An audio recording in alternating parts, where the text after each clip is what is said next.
I've been thinking a lot about an idea for Sonic Adventure 3 because I saw a board last night about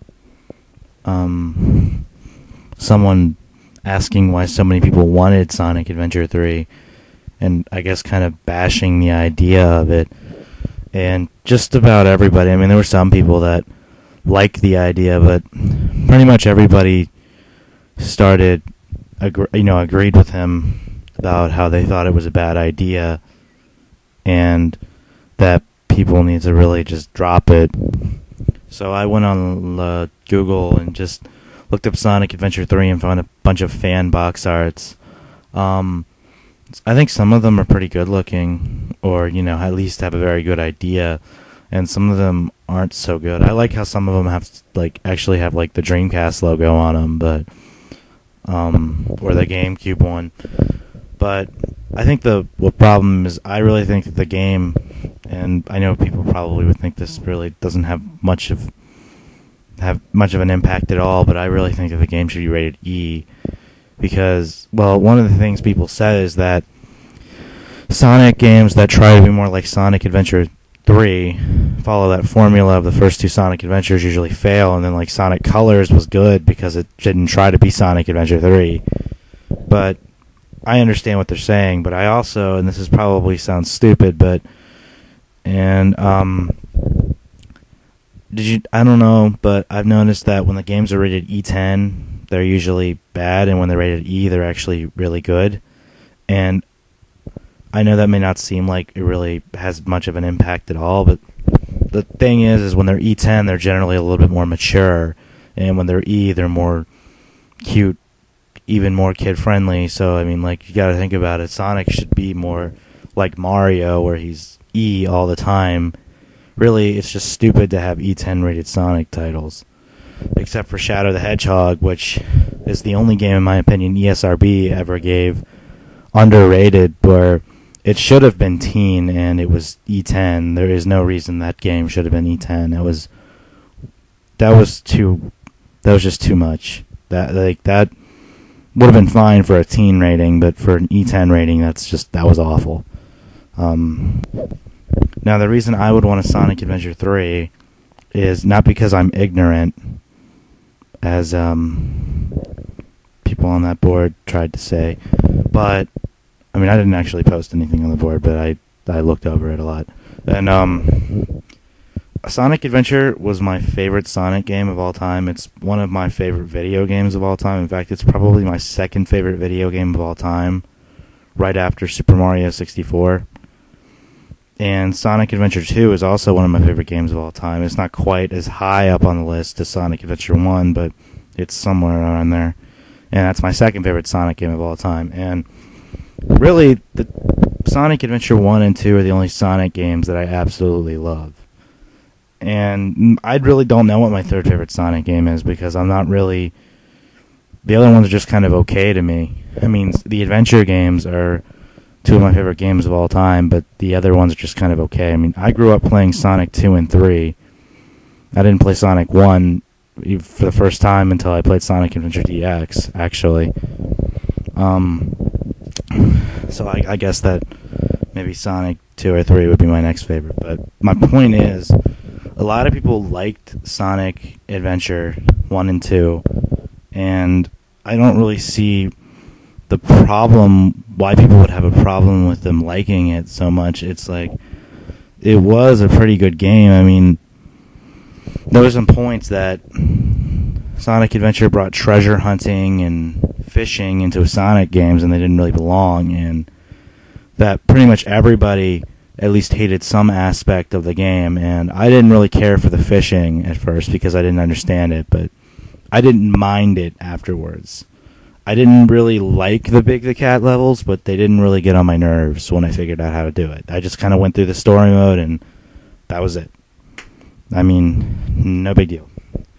Now, again, with Sonic Adventure, though, the first one, I will say one thing is, the Sonic's levels are the only ones I really fall in love with. The whole nostalgia factor. I mean, first time I played Sonic Adventure, I was 8 years old. I saw the preview for DX, And I said, okay, well, I really want this game, and I got it, and I loved it.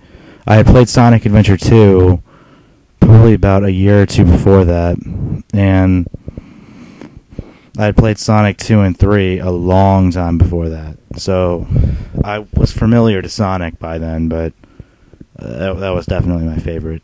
And it had the best appeal to me because it was basically a combination of classic Sonic and new Sonic. Like, it was the end of the classic Sonic era and the beginning of the new Sonic era all at one, because it had the classic Sonic feel to it, but it still was kind of a new Sonic game at the same time.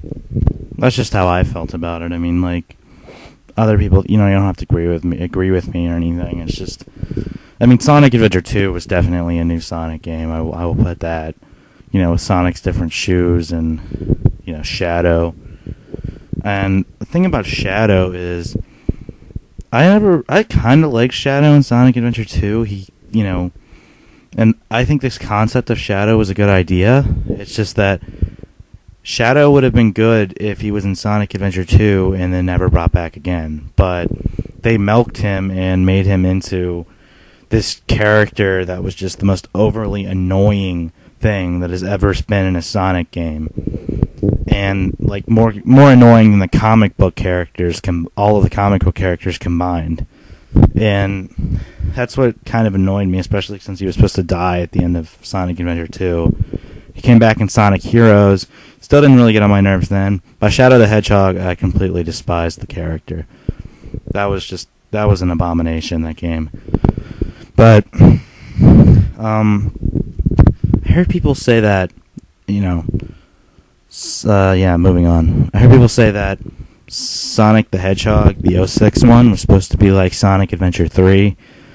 And that was true to some extent. And I think that people try to say that was a reason that why they shouldn't try to do a Sonic Adventure 3 ever again. But the game was it was unfinished. And if they really would have put the effort into it, it would have been a very, very good game. Maybe even great.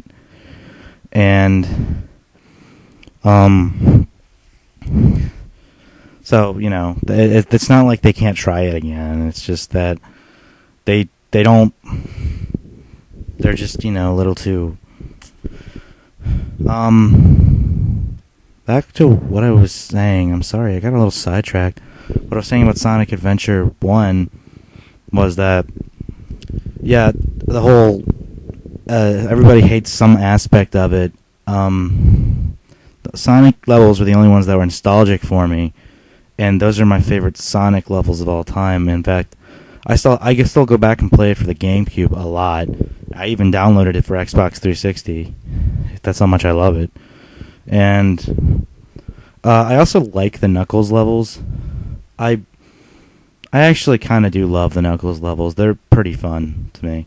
I like them a lot. I like them on Sonic Adventure 1 better than 2, though. They were kind of annoying on the second one, but they were okay. The Tails levels, I never cared for the Tails levels on either game. They were worse on Sonic Adventure 1 because you were racing Sonic and that was a terrible concept. But Tails levels weren't the worst. Okay, I'll rate it this way, okay? On Sonic Adventure 1, I loved Sonic's stages. I borderline loved Knuckles stages. I didn't really care for Tails stages. I kind of liked Gammas. They kind of got old, and I got sick of running out of time on the last level. And Big the Cats were just kind of whatever. And finally, I really hated Amy stages. They were annoying, and I felt they were uncalled for. I didn't like being chased by a robot, especially when she was the only character in the game to actually have a weapon. So yeah, that kind of got on my nerves a lot, but still, I mean, it was just a small part of the game, and the Chow Garden on the second one was better, and the Chow Garden is what kept me coming back to the second one. But I like the hub worlds and the Chow Gardens, and I think that's one thing people do miss, that they're kind of ignoring when you say they want Sonic Adventure 3. Even if you don't give us Sonic Adventure 3, you could give us a Chow Garden, and you could give us a hub world. I mean, yeah, there were hub worlds in Sonic the Hedgehog and Sonic Unleashed, but they just didn't feel the same as in Sonic Adventure. I mean, they were okay. It's just that, I don't know, I liked them on Sonic Adventure 1 better, but that's just me. So that's really why, those are the two main reasons I miss Sonic Adventure, is because of the hub worlds and the Chao Gardens. And the levels are my favorite. Because the thing about Sonic Adventure 1 is it kind of felt like it was the same story told through different characters' perspectives. And, you know, I guess that the Sonic one was canon and all. They all pretty much connected to one another, except Tails' story, which was complete bullhickey. You know that Tails couldn't do all that stuff, and like, oh, Tails is the one who saved the day, not Sonic. Tails. Yeah, no, that's what I think that's what Tails thinks happened. But anyway, I would be happy if they at least tried Sonic Adventure 3. Yeah, it's not going to live up to everybody's expectations, but I mean, they're just, if they took their time and worked hard on it, I think that they could give us something worthwhile that fans would really like. I mean, my idea, finally here I say it, is I don't really have an idea for the storyline. I would have to think about that. But you could go back to the original Sonic Adventure, like say you could have 3 hub worlds, have Chao Gardens, like in the second one where you have a neutral garden, hero garden, and a dark garden, and you know, you through the 360 and PS3 version and even Wii maybe, you could have it so it's like you could connect to other people's Chao Gardens and you can see all their stuff and stats and whatever. And you could have like the 6-person story. You could have like the newer Sonic characters, like you could have Sonic, Tails, Knuckles, Shadow, Silver, Blaze. I mean, yeah, I mean, I'm not being a complete like total like fanboy here, because I'm not saying that I really like Silver, Shadow, Blaze that much. It's just I'm saying that it could fit in with the newer Sonic universe if you just use those characters. I mean, I don't care too much for Blaze or really Shadow, but I wouldn't mind playing their stories, you know, especially if it was a Sonic Adventure format. I mean, I would really enjoy that a lot. And I mean, you could make Shadow kind of like action platforming stages like Sonic, only maybe his are timed or a little bit harder or something. Not quite as many of them. You know, Sonic's is the main story, but and then Blaze, I don't know, something. And Silver, I guess Silver could be like his stages in Sonic the Hedgehog, only not quite as glitchy and bad. And I guess Blaze too. You could have a multiplayer feature. I mean, there's just a lot of opportunities to make this game good. I mean, like, there are quite a few Sonic Adventure fans, and even if like the other quote-unquote mainstream Sonic fans don't approve of it, I mean, you know, oh well, you'd still make a lot of money from the other Sonic fans than the people who just sit there and complain about it. I mean, what's there to really lose, I guess, you know? I mean, probably would have been better to say before Sonic 4 came out and supposedly revived and saved the series, but that's just my pitch at it. I think that you could try it. I'm not saying that it would be the greatest game in the world, but I definitely think it's worth a shot. Sonic Adventure, I love that game, and I have never found another Sonic game that I really loved quite as much. And, I mean, Sonic 2 and 3, I mean, I have more nostalgia with them than I do with Adventure, and I don't feel as strongly about them as I do about Sonic Adventure, so you can't say that every Sonic Adventure fan is just like that because of nostalgia. That's not true at all.